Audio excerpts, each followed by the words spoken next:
욥기서 1장 1절부터 5절까지의 말씀 다 함께 봉독하시겠습니다. 우스 땅에 욥이라 불리는 사람이 있었는데 그 사람은 온전하고 정직하여 하나님을 경외하며 악에서 떠난 자더라. 그에게 아들 7과 딸 3이 태어나니라. 그의 소유물은 양이 7,000마리요 낙타가 3,000마리요 소가 500혈이요 암나귀가 500마리이며 종도 많이 있었으니 이 사람은 동방 사람 중에 가장 훌륭한 자라. 그의 아들들이 자기 생일에 각각 자기의 집에서 잔치를 베풀고 그의 누이 3명도 청하여 함께 먹고 마시더라. 그들이 차례대로 잔치를 끝내면 욥이 그들을 불러다가 성결하게 하되 아침에 일어나서 그들의 명수대로 번제로 드렸으니 이는 욥이 말하기를 혹시 내 아들들이 죄를 범하여 마음으로 하나님을 욕되게 하였을까 함이라. 욥의 행위가 항상 이러하였더라. 아멘. 예수님을 믿고 사는 우리에게는 소망이 있습니다. 왜냐하면 예수님은 우리에게 소망을 주시는 분이시기 때문입니다. 예수님 시절에 많은 사람들이 절망 가운데 소망을 잃어가며 살아가게 되었습니다. 어떤 절망이 있었더라도 예수님을 만났던 사람들은 큰 기적을 체험하며 그들의 삶이 변화된 것을 바라볼 수 있습니다. 그들의 눈물은 변해서 기쁨이 되었고 그들의 절망은 변해서 참 소망이 되었다는 것입니다. 오직 예수님만이 우리의 소망이 되어 주십니다. 오직 예수님만이 우리 인생을 바꾸어 주십니다. 우리들의 참 소망 되신 예수님의 손 꼭 잡으시고 언제나 예수님과 동행하는 저와 여러분 되시기를 주님의 이름으로 축복드리겠습니다. 저는 오늘 본문 말씀을 근거로 해서 나에게 하나님이란 이라는 제목으로 함께 은혜를 나누도록 하겠습니다.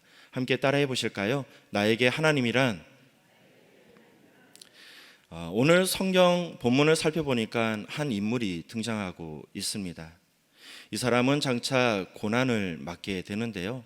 사랑하는 성도 여러분, 이 사람은 왜 고난을 맞이하게 되었을까요? 우리가 어렸을 때 배웠던 것들이 있습니다. 권선징악이라는 것인데요. 착하게 살면 복을 받고 악하게 살면은 이 벌을 받는다는 그러한 이야기를 늘 들으면서 자라왔던 것 같습니다. 우리가 즐겨보는 영화에서 보면은 이러한 흐름을 찾아볼 수 있는데요. 이 영화를 살펴보면은 몇 가지 특징을 가지고 있는 것을 바라볼 수 있습니다. 아무리 총알이 빗발치는 전쟁터라 할지라도 주인공은 절대 죽지 않는다는 것입니다. 또한 처음에는 악이 선을 이기는 것 같지만 종국에 가서는 결국 선이 악을 이긴다는 그러한 스토리로 되어져 있는 것을 바라볼 수 있습니다. 이러한 흐름은 하나님을 믿고 살아가는 우리 크리스천들에게도 있는 것 같습니다. 하나님을 잘 섬기며 살아갔을 때 하나님께서는 우리에게 복을 주시고, 하나님을 떠나 살거나 하나님 보시기에 악한 행동을 했을 때 하나님께서 벌을 주신다라는 그러한 생각을 가지고 살아가고 있다는 것입니다. 여러분, 우리가 이런 생각을 하는 근거는 무엇에 있을까요? 우리 신명기 28장 1절부터 6절까지의 말씀 같이 살펴보도록 하겠습니다. 내가 내 하나님 야훼의 말씀을 삼가 듣고 내가 오늘 내게 명령하는 그 모든 명령을 지켜 행하면 내 하나님 야훼께서 너를 세계 모든 민족 위에 뛰어나게 하실 것이라. 내가 내 하나님 야훼의 말씀을 청종하면 이 모든 복이 내게 임하며 내게 이르기를 성읍에서도 복을 받고 들에서도 복을 받을 것이며 내 몸의 자녀와 내 토지의 소산과 내 짐승의 새끼와 소와 양의 새끼가 복을 받을 것이며 내 광주리와 떡반죽 그릇이 복을 받을 것이며 내가 들어와도 복을 받고 나가도 복을 받을 것이니라. 자, 그렇다면 하나님을 잘 섬겨 나가고 살아가고 있다면 우리에게는 더 이상 고난은 없는 것일까요? 우리가 실제로 인생을 살아가다 보면은 하나님을 잘 믿고 살아가는데도 불구하고 고난을 맞을 때가 있다라는 것입니다. 자, 그렇다면은 우리에게 다가오는 고난, 이것을 우리는 어떻게 바라보아야 하는 것일까요? 어떻게 해석해야 하는 것일까요? 오늘 말씀을 통해 함께 알아보도록 하겠습니다. 첫 번째 살펴볼 말씀은 하나님을 잘 믿어도 고난을 만날 수 있다는 것입니다. 우리 함께 따라해 보실까요? 하나님을 잘 믿어도 고난을 만날 수 있습니다. 자, 오늘 성경은 욥에 대해서 이야기를 하고 있습니다. 자, 욥 어떤 사람인지 우리 함께 살펴보도록 하겠습니다. 욥기서 1장 1절 말씀입니다. 우스 땅에 욥이라 불리는 사람이 있었는데 그 사람은 온전하고 정직하여 하나님을 경외하며 악에서 떠난 자더라.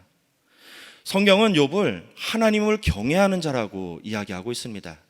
악에서 떠난 자라고 이야기하고 있고요, 그로 말미암아 온전한 자라고 이야기를 하고 있습니다. 그가 얼마나 신실했던지 하나님은 사탄에게 욥을 이렇게 이야기하고 있습니다. 욥기서 1장 8절 말씀입니다.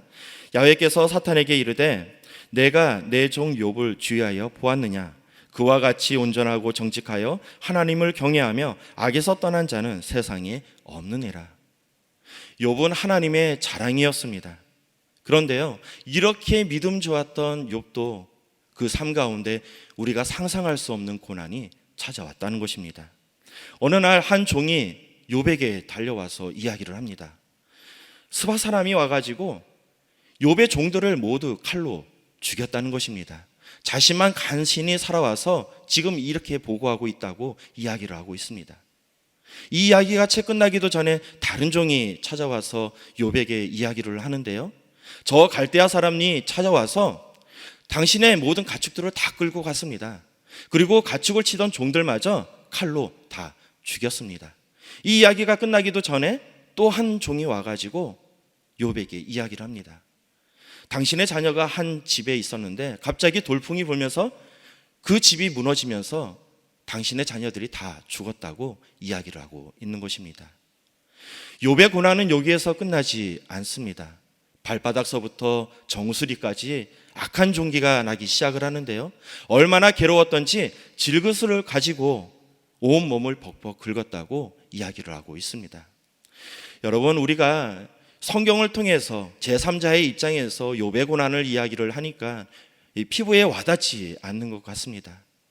만약에 욥이 당했던 고난 중에 단 한 가지라도 우리 삶 가운데 온다면 어떨까요? 사업을 잘하고 있는데 어느 날 사기를 맞아서 회사를 빼앗기고 신용불량자로 추락했다면 어떨까요? 만약에 자식이 이 불의의 사고로 세상을 먼저 떠났다면 어떨까요? 몸이 아파서 병원에 갔는데 온몸에 암이 퍼져서 더 이상 살 수 없다는 판정을 받았을 때 어떨까요? 우리의 마음은 절망 가운데 놓여지게 될 것 같습니다. 자, 그런데 우리가 하나님을 떠나서 이런 고난을 맞았다면 어느 정도 이해할 것 같습니다. 그런데 하나님을 열심히 섬겼는데 이런 고난이 우리에게 다가왔다면, 이른 아침부터 늦은 저녁까지 하나님 일을 열심으로 감당했는데 이런 고난이 다가왔다면 우리 마음은 어떨까요? 어느 날이었는데요, 하나님께서 아브라함에게 나타나서 이런 말씀을 주십니다. 창세기 22장 2절 말씀입니다. 야훼께서 이르시되 내 아들 내 사랑하는 독자 이삭을 데리고 모리아 땅으로 가서 내가 내게 일러준 한 산에 거기서 그를 번제로 드리라. 지금 하나님께서는 아브라함이 도저히 감당할 수 없는 것을 요구하고 있습니다. 독자 이삭을 데리고 가서 인신제사를 드리라고 말씀하고 있는 것입니다. 자, 그 이야기를 들었던 아브라함의 심정은 어땠을까요? 먼저 자신이 하나님 앞에서 어떤 죄를 지었는지 살펴보았을 것 같습니다. 혹시 하나님께 죄를 지은 것이 있는가? 하나님 마음에 섭섭하게 한 것이 있는가? 혹시 내가 하나님보다 이삭을 더 사랑한 것은 아니었을까? 하지만 그의 답은 찾을 수 없었을 것 같습니다. 하지만 하나님께서 말씀하셨기 때문에 아브라함은 이삭을 데리고 모리아 산을 향해 나아가게 됩니다. 무려 사흘 길을 건너 지나서 모리아 산에 도착하게 되는데요, 이 모리아 산 근처에 갔을 때 아들 이삭이 아브라함에게 이렇게 질문하고 있습니다. 창세기 22장 7절 말씀입니다. 이삭이 그 아버지 아브라함에게 말하여 이르되 내 아버지여 하니 그가 이르되 내 아들아 내가 여기 있노라. 이삭이 이르되 불과 나무는 있거니와 번제할 어린 양은 어디에 있나이까? 이 말을 들었던 아브라함의 심정은 어땠을까요? 이제 곧 있으면 자신의 손으로 죽임당할 이 아이가 지금 번제물을 드릴 짐승이 어디에 있느냐고 되묻고 있습니다. 아브라함의 심정이 무너졌을 것 같습니다. 아브라함은 이삭을 이끌고 모리아산 하나님께서 예비하신 제단 위에 서게 되었는데요. 그곳에서 이삭을 결박하고 제단 위에 눕히고 칼을 높이 들어서 이삭을 죽이려 했습니다. 그때 한 천사가 와서 아브라함에게 이렇게 이야기하고 있습니다. 창세기 22장 12절 말씀입니다. 사자가 이르시되 그 아이에게 손을 대지 말라. 그에게 아무 일도 하지 말라. 내가 내 아들 내 독자까지도 내게 아끼지 아니하였으니 내가 이제야 내가 하나님을 경외하는 줄을 아노라. 야훼의 사자는 지금 이 모든 것들이 시험이라고 이야기를 하고 있습니다. 이 시험을 해봤더니 내가 진정으로 하나님을 경외하고 있구나, 이것을 깨달았다고 이야기하고 있다는 것입니다. 사랑하는 성도 여러분, 아무리 창조주와 피조물 사이의 관계이지만 이것은 너무 좀 심한 시험 아닌가요? 어떻게 아들을 죽이라는 그러한 시험을 할 수 있을까요? 이건 아무리 생각을 해봐도 도저히 이해할 수 없는 것 같습니다. 저 같으면은 이 이야기를 들었을 때 안도의 한숨이 먼저 나왔겠지만 하나님에 대한 그러한 섭섭한 마음이 먼저 들었을 것 같습니다. 어쩌면은 시험이 들어서 하나님을 떠났을 수도 있을 것 같습니다. 자, 그런데요, 이 아브라함이 이삭을 번제로 제사로 드리려고 했던 이 모리아 산에 하나님께서는 천년이 흐른 후에 거기에다가 예루살렘 성전을 짓는 것을 바라볼 수 있습니다. 그 후로 또 천년이 흐르게 되었는데요, 이 모리아 산에서 하나님께서는 자신의 아들 독생자 예수 그리스도를 십자가에 못 박는 그러한 일을 이곳에서 한 것을 바라볼 수 있습니다. 사랑하는 성도 여러분, 하나님께서는 단지 아브라함을 시험하기 위해서 이러한 시험을 주신 것이 아니라 자식을 죽여야만 하는 아버지의 심정을 함께 느끼기 위해서 아브라함에게 이러한 것을 요구하지 않았을까요? 하나님께서는 야고보 사도를 통해서 이렇게 말씀하고 있습니다. 야고보서 2장 23절 말씀입니다. 이에 성경에 이른바 아브라함이 하나님을 믿으니 이것을 의로 여기셨다는 말씀이 이루어졌고 그는 하나님의 벗이라 칭함을 받았으니. 내 마음을 함께 나누었던 아브라함, 하나님께서는 그를 나의 벗, 나의 친구라고 이야기하고 있습니다. 지금 예루살렘 성전에는, 이 예루살렘에는 예루살렘 성전이 없습니다. 대신 그곳에는 황금돔이라는 이슬람 사원이 들어져 있는데요, 그 안에 들어가면은 이런 것들이 있다고 이야기를 합니다. 함께 보겠습니다. 이것이 바로 아브라함이 이삭을 바치려 했던 제단이라고 이야기를 하는데요, 사랑하는 성도 여러분, 아브라함은 죽을 때까지 하나님께서 왜 자기에게 이런 시험을 했는지 알지 못했을 것 같습니다. 그가 아무리 똑똑한들 어떻게 1000년이 지난 후에, 2000년이 지난 후에 이를 알아볼 수 있을까요? 아브라함은 끝끝내 하나님께서 나의 믿음을 시험하기 위해서 이런 시험을 하셨구나라는 것을 바라볼 수 없을 것 같습니다. 여러분, 우리가 인생을 살아가면서 가져야 될 것이 하나가 있습니다. 그것은 바로 좋으신 하나님을 바라보아야 한다는 것입니다. 하나님께서는 육신의 몸으로 이 땅에 오셨습니다. 왜 오셨냐 하면은 저와 여러분을 살리기 위해서 이 땅에 오셔서 몸과 피를 다 쏟으시면서 십자가에 달려 죽으셨다는 것입니다. 우리 생명을 살리기 위해서 스스로 목숨을 버리셨던 하나님, 우리는 그 좋은 하나님을 바라보아야 한다는 것입니다.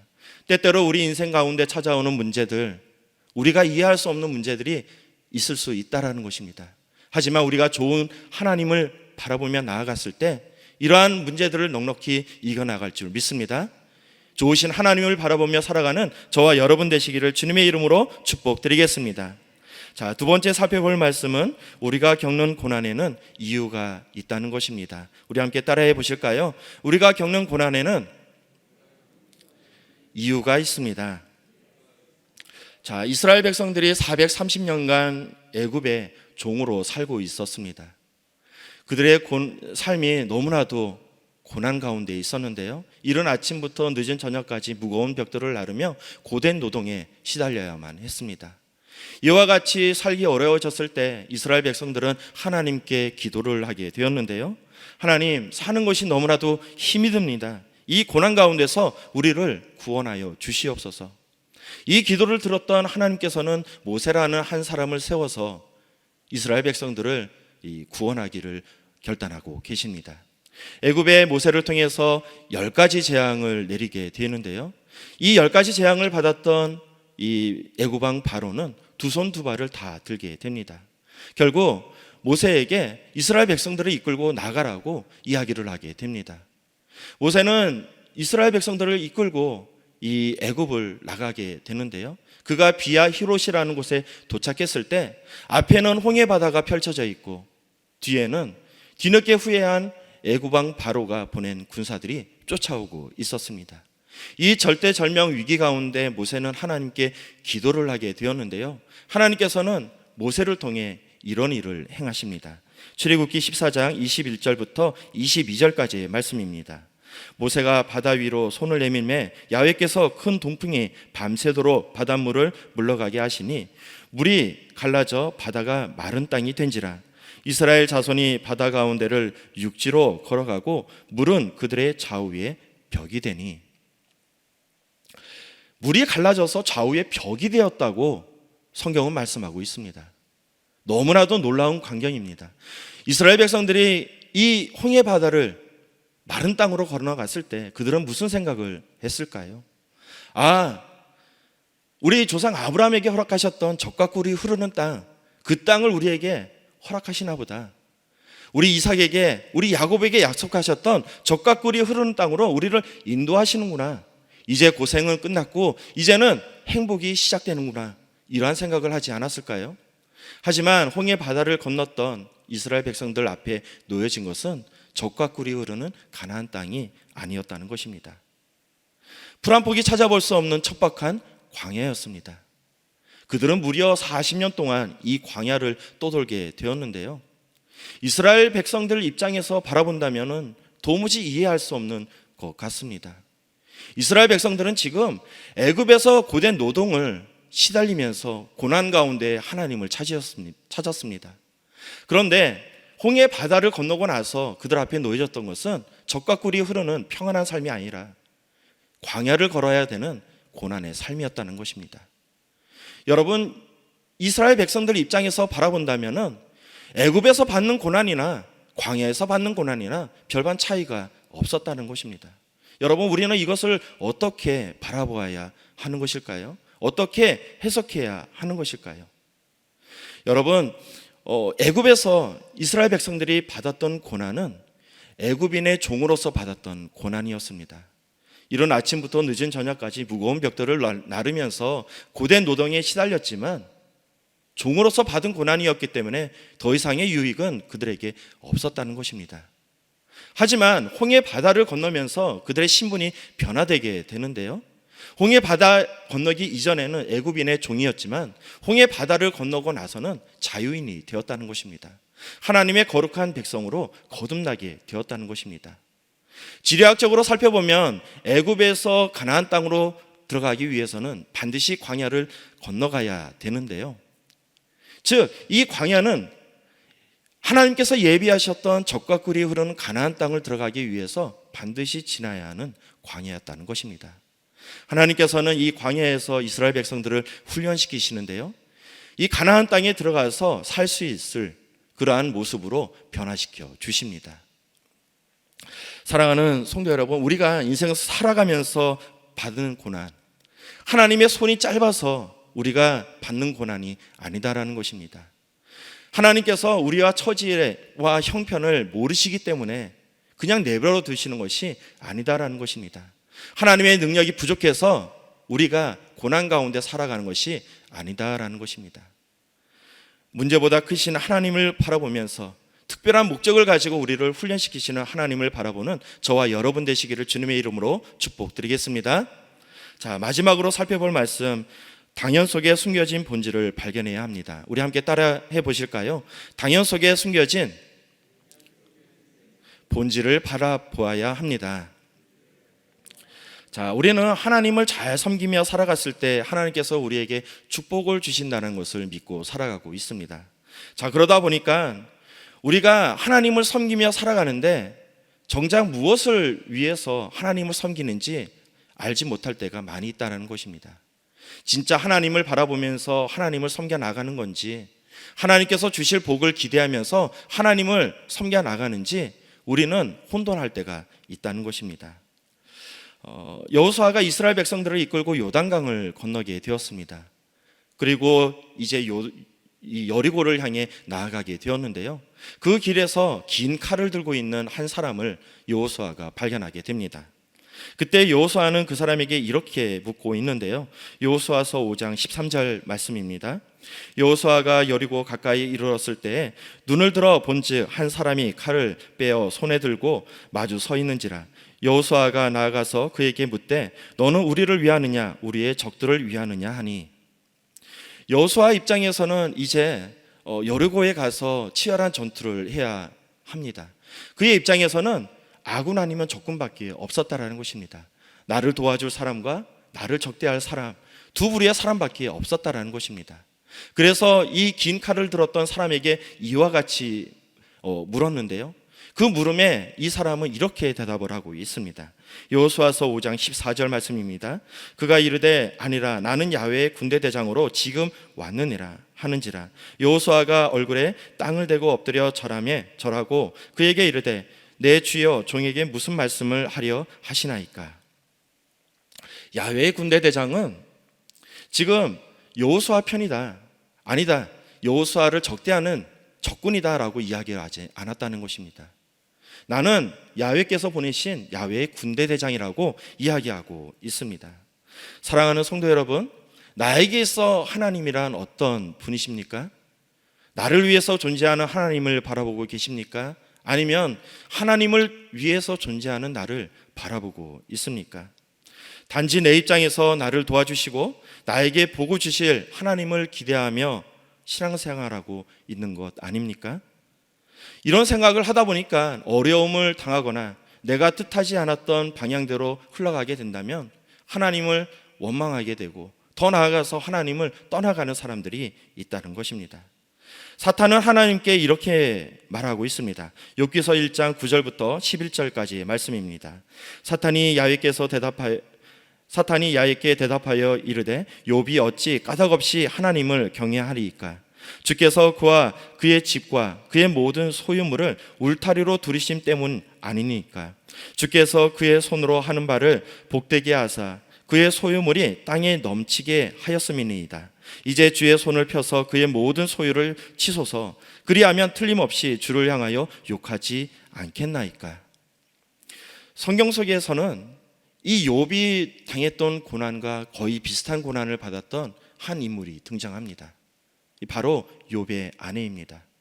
욥의 아내도 하루아침에 전 재산을 잃어버리게 되었고요, 사랑하는 10명의 자녀를 잃어버리는 그러한 고난을 맞게 되었습니다. 평소에는 그들은 하나님을 잘 섬기며 살아갔던 사람들이었습니다. 하지만 막상 고난이 닥치자 그들의 반응은 서로 달랐다는 것입니다. 먼저 욥의 반응을 한번 살펴보도록 하겠습니다. 욥기서 1장 21절 말씀입니다. 이르되 내가 모태에서 알몸으로 나왔은즉 또한 알몸으로 그리로 돌아가 올지라. 주신 이도 야훼시요 거두신 이도 야훼시오니 야훼의 이름이 찬송받을지니이다 하고. 하지만 욥의 아내는 이렇게 반응을 하고 있습니다. 욥기서 2장 9절 말씀입니다. 그의 아내가 그에게 이르되 당신이 그래도 자기의 온전함을 굳게 지키겠느냐. 하나님을 욕하고 죽으라. 욥의 아내는 이 말을 던지고 하나님 곁을 떠나가게 되었습니다. 욥의 곁을 떠나가게 되었다는 것입니다. 사랑하는 성도 여러분, 나에게 있어 하나님이란 어떤 분이십니까? 나를 위해 존재하는 하나님을 바라보고 계십니까?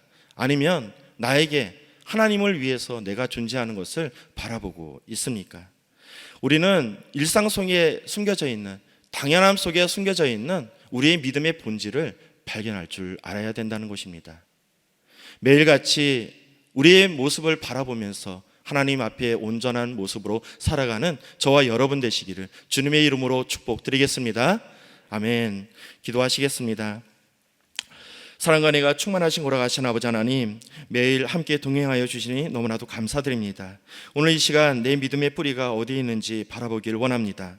언제나 하나님 뜻 가운데 삶을 살아갈 수 있도록 축복하여 주시옵소서. 나를 위해 존재하는 하나님이 아니라 하나님을 위해 존재하는 내가 될 수 있도록 하나님께서 축복하여 주시옵소서. 우리의 믿음을 반석 위에 세워주셔서 세상의 그 어떠한 풍파 가운데서도 결코 흔들리지 않게 하여 주시옵소서.